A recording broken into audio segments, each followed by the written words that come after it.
विद्यार्थी मित्र हो, आज आपण स्कॉलरशिपचा स्वाध्याय 21.1 जो आहे तो समजून घेत आहोत. पहिलं उदाहरण दिलेलं आहे. एका आयताची लांबी 4m अधिक 3 आहे. लांबी जी आहे ती 4m अधिक 3 आहे. लेंथ जी आहे 4m प्लस 3 अशी दिलेली आहे. आणि रुंदी जी आहे रुंदी दिलेली आहे आपल्याला 3m plus 1 3m plus 1 centimetre दिलेले आहे. असं हे उदाहरण आहे. लांबी दिलेली आहे, रुंदी दिलेली आहे आणि त्याची पेरीमीटर 50 दिलेली आहे. पेरीमीटर जे आहे ते 50 दिलेले आहे आणि एरिया विचारलेला आहे. काय काय दिलेलं आहे? लांबी दिलेली आहे, length, breadth and perimeter is given and find the area of the rectangle or a quadrilateral असं विचारलेलं आहे.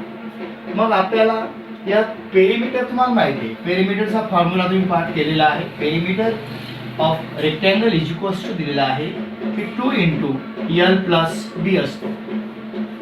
Therefore 2 into L is a 4m plus 3 and B is a 3m plus 1 is equals to 50 दिलेला आहे. 2 length plus breadth 2 इथं multiply करतोय, पक्षांतराने divide करेल म्हणजेच काय होईल 4m plus 3m 7m 3 plus 1 4 is equals to हा 2 इथं गुणतोय, पक्षांतराने भागेल म्हणजे 25 झालेला आहे. हा 2 गुणला, पक्षांतराने डिवाइड केला, 25 टू जा 50. आता 7m इज इक्वल्स टू हा जो 4 आहे पक्षांतराने इकडे मायनस होईल, 21 राहिलेला आहे.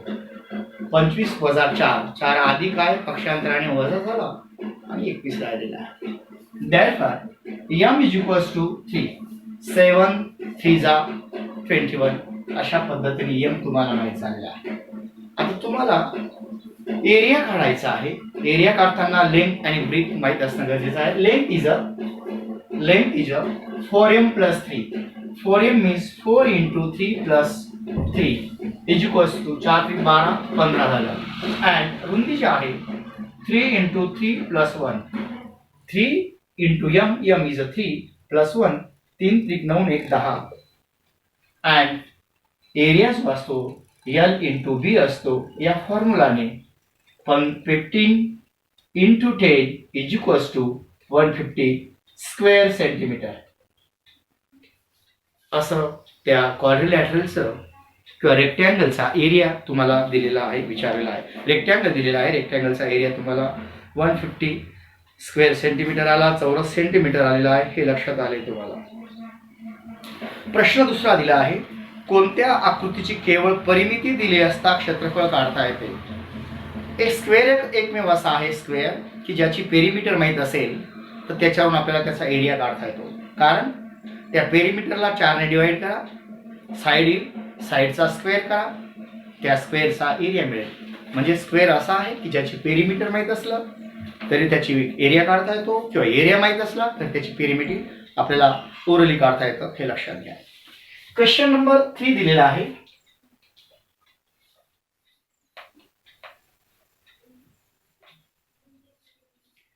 क्वेश्चन नंबर 3 एक स्क्वेअर दिलेला आहे त्यांनी आणि अशा पद्धतीने एक समभुज चौकोन दिलेला आहे. नाव आहे ABCD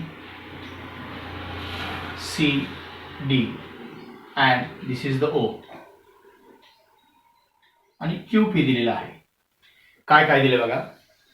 सोबतच्या आकृतीमध्ये हा समभुज चौकोन आहे. ऑल साइड्स आर इक्वल असं त्याचा अर्थ आहे. All sides are equal. आणि पुढे दिलेला आहे हा चौरस आहे आणि AO 6 दिला आहे. AO जो आहे हा 6 दिलेला आहे.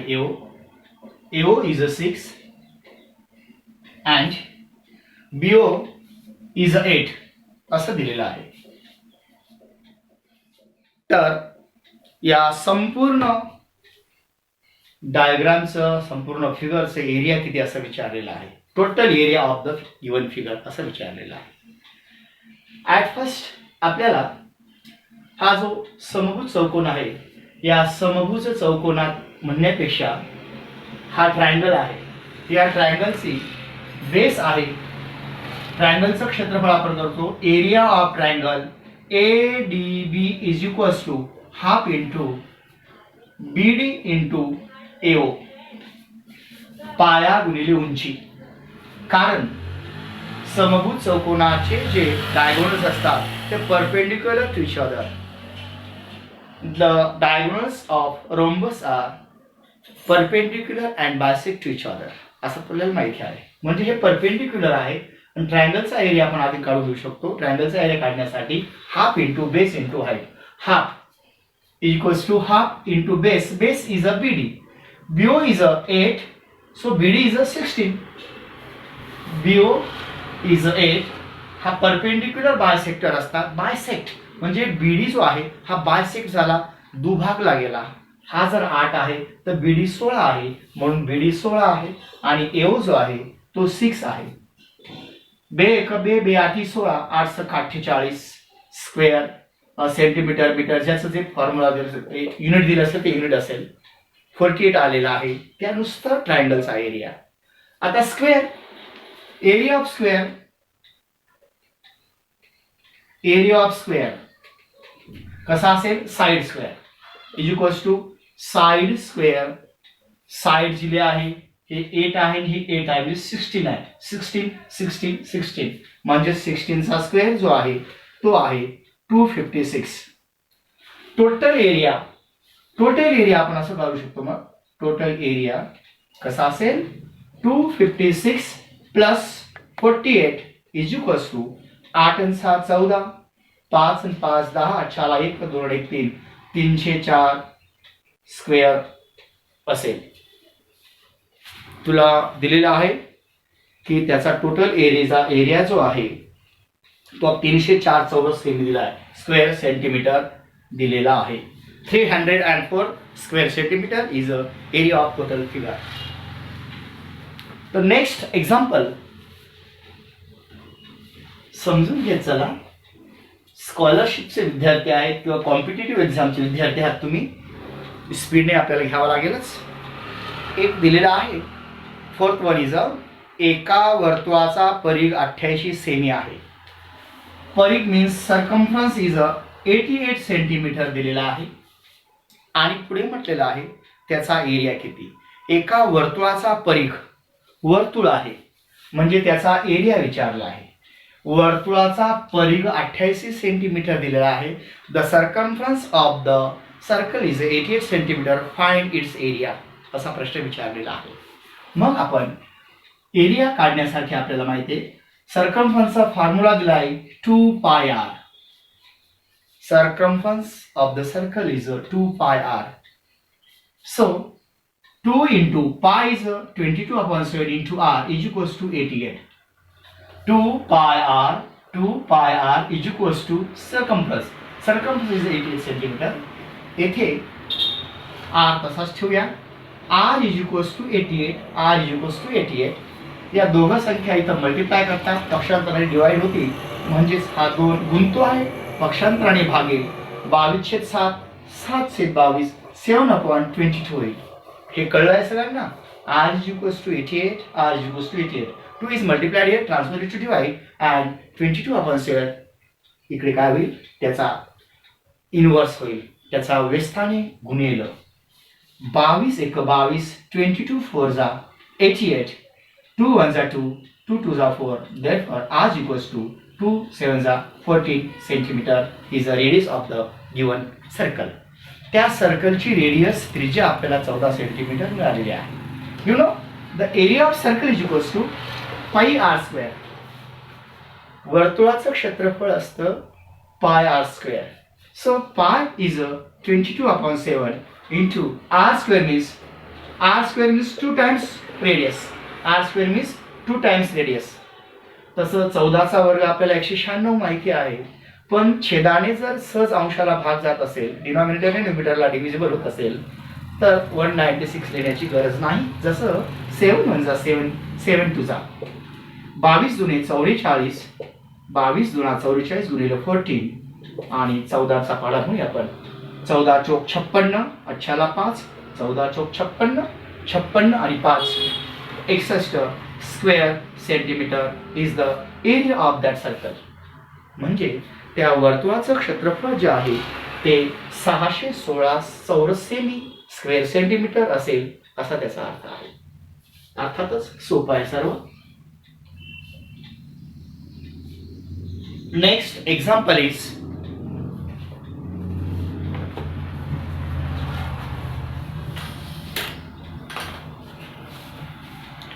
Next example.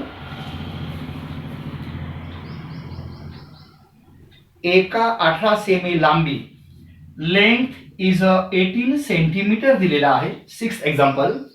अँड रुंदी जी दिलेली आहे ती 8 सेंटीमीटर दिलेली आहे. आयताची लांबी 2/3 पट केली. लांबी जी आहे लांबी ती 2/3 पट केली. रुंदी जी आहे ती 3/2 पट केली.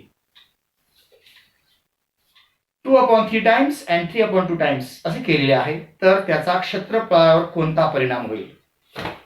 तो जो आहे एका आयताची लांबी रेक्टँगल आहे. एक रेक्टँगल आहे.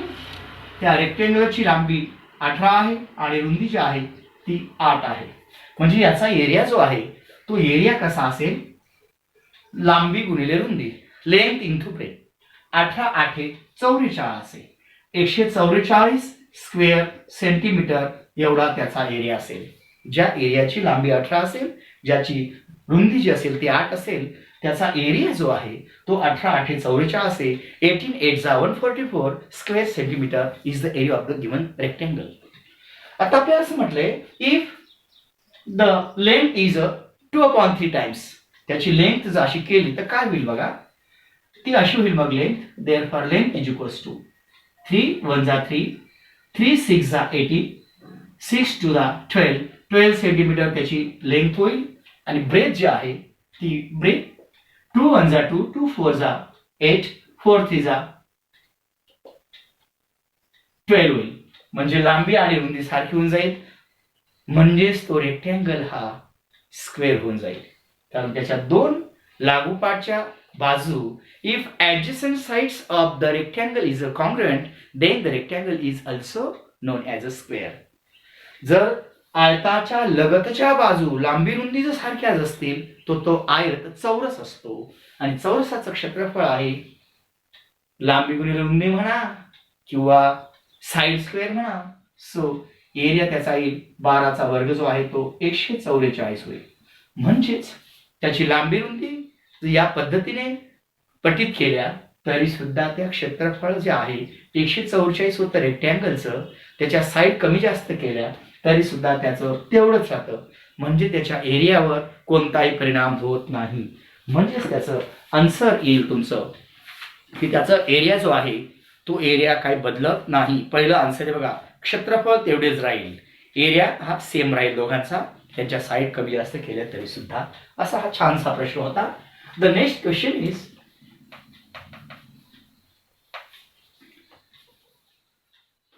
प्रश्न 8वा आहे. एक एक प्रश्न मी ड्रॉप करतो आहे. एका चौरसाचे क्षेत्रफळ 100 सेमी स्क्वेअर आहे. एक स्क्वेअर आहे त्याचं एरिया जो आहे तो 100 सेंटीमीटर स्क्वेअर आहे. तर त्या चौरसात आतून स्पर्श करणाऱ्या वर्तुळाची त्रिज्या किती? त्याचं जर इनसर्कल असेल असं, या इनसर्कलचं रेडियस किती असं आपल्याला विचारलेलं आहे. एक स्क्वेअर आहे, त्या स्क्वेअरचा एरिया 100 आहे. मग सांगा ज्या स्क्वेअरचा एरिया 100 असेल त्याची साईड किती असेल? तुम्हाला माहिती आहे की एरिया ऑफ स्क्वेअर हे तुम्हाला माहिती आहे की साईड स्क्वेअर असते. म्हणजेच side square is equals to 100 आहे. कारण त्याचा एरिया स्क्वेअरचा 100 आहे. म्हणजे side square. Taking square root of both the sides, दोघं बाजूंची क्षेत्रफळ जे आहे त्याचं आपण स्क्वेअर रूट घेऊया, त्याचं वर्गमूळ घेऊया. Therefore side of the square is 10. Taking square roots of both the sides. दोन्ही बाजूंची वर्गमूळ घेतली, स्क्वेअर निघून गेला. 100 is a square of 10, so the side is a 10 of the given square. जर एखाद्या स्क्वेअरमध्ये इन सर्कल असेल, त्याच्या आतून स्पर्श करणारा सर्कल असेल, तर त्याचा साइड इतकीच त्याचा डायमीटर असतो. म्हणजे डायमीटर इज ऑल्सो किती असेल? 10 असेल. मग डायमीटर जर 10 असेल तर रेडियस त्याच्या किती असते? Half of the diameter. Radius is a half of the diameter. डायमीटरच्या निम्मी त्याची रेडियस असते, म्हणजेच 5 सेंटीमीटर त्याची रेडियस असेल. मला वाटतं हे सर्वांना कळलेलं असेल. सोपंच उदाहरण आहे सुद्धा. पुढचे उदाहरण घेऊया आपण. 10वे उदाहरण आहे. 10वे उदाहरण असं आहे की एका आयताची परिमिती 56 सेमी असून एक आयत आहे. त्या आयताची लांबी जी आहे ती 56 सेमी आहे म्हणे, आणि एका आयताची परिमिती दिली. परिमिती perimeter is a 56 centimetre and length is a 16 centimetre. आयताची परिमिती 56 असून त्याची लांबी 16 सेमी आहे, तर त्या आयताचे क्षेत्रफळ किती? 14 सेमी आहे. सुंदर असा प्रश्न विचारला बघा. सुद्धा तुम्हाला पेरिमीटर दिलेले आहे, लेंथ दिलेली आहे, आणि त्याची तुम्हाला एरिया काढायचा आहे रेक्टँगलचा. तुमच्या सहज लक्षात येत असेल, याला रुंदी माहीत असणं गरजेचं आहे, कारण area of rectangle is L into B. You know the length of L but you don't know the B. बी शोधून काढावं लागेल. मग बी शोधण्यासाठी आपल्याला पेरिमीटरवरून आपण शोधू शकतो का? मग सांगा, पेरिमीटर एखाद्या रेक्टँगलची कशी काढतो आपण? The formula of perimeter is 2 into L plus B असा असतो. लांबी अधिक रुंदीच्या दुप्पट ही पेरिमीटर असते. म्हणजे 2 लेंथ्स अँड 2 ब्रेथ. 2 लांबी अधिक 2 रुंदी असं पेरिमीटरचा फॉर्म्युला आहे. You know the perimeter. Perimeter is 56 is equals to 2 plus L plus B. Formula जसा तसा लिहिला.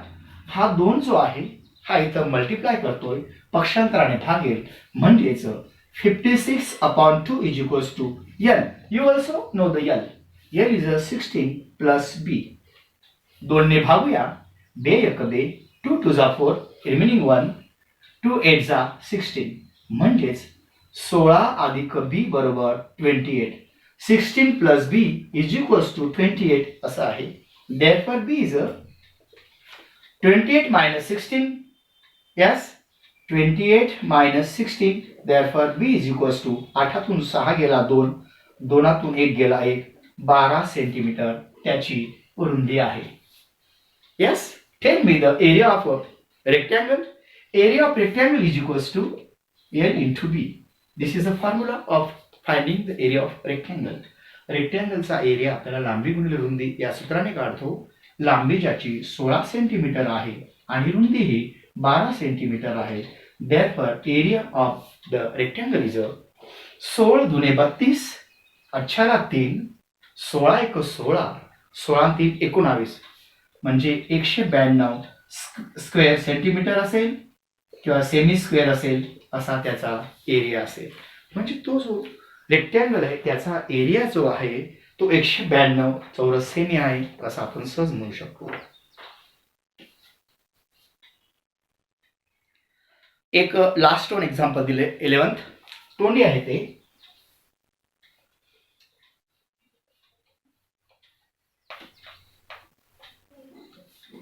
तुम्हाला असं दिले, एका खोलीच्या चौरसाकृती 400 फरशा बसवल्या आहेत. एका रूम मध्ये चौरसाकृती अशा स्क्वेअर टाइप स्क्वेअर शेप्ड ज्याच्या all sides are equal and each angle is 90 degree with right angle अशा 400 फरशा बसवल्या. जर फरशीची प्रत्येक बाजू निम्मी केली, याची बाजूच निम्मी केली, तर अशा किती फरशा त्याला बसतील? समजा एका रूम मध्ये या साईडच्या 400 फरशा बसतात, पण त्यांना ती फरशीची साईड मोठी वाटते. त्यांनी काय केलं, या फरशीची साईड जी आहे साईड ती केली हाफ केली. साईड जर हाफ केली तर फरशा नक्कीच वाढतील. किती वाढतील? तर हे नेहमी त्याच्या फरशा त्याच्या 1:2 या एकाचा वर्ग 1 आणि 2चा वर्ग 4 त्याच्या वर्गाच्या प्रमाणात त्याच्या स्क्वेअरच्या प्रमाणात वाढतात. म्हणजेच किती होतील मग 1/4 म्हणजे 400 जे आहे 400ला 4ने भागावं लागेल. 400 मल्टिप्लाय करावं लागेल. 400 × 4 = 1600 म्हणजे 1600 फरशा त्या रूमला लागतील असा येथे अर्थ अभिप्रेत आहे. आपण बरीच उदाहरणं यातली सोडवलेली आहेत. तुम्ही अजून काही उदाहरणं सोडवू शकता. 3-4 उदाहरणं मी ठेवलेली आहेत जी तुम्ही नीट समजून घ्या आणि ती सोडवा आणि मला 8 वाजेपर्यंत ती पाठवणार आहात. ओके. सुंदर अशी उदाहरणं आहेत, त्यांची प्रॅक्टिस करा. व्हिडिओ पुन्हा थोडा रिव्हर्स करून बघू शकता, पण प्रत्येक उदाहरणे समजून घ्या मित्र. ओके. बेस्ट लक.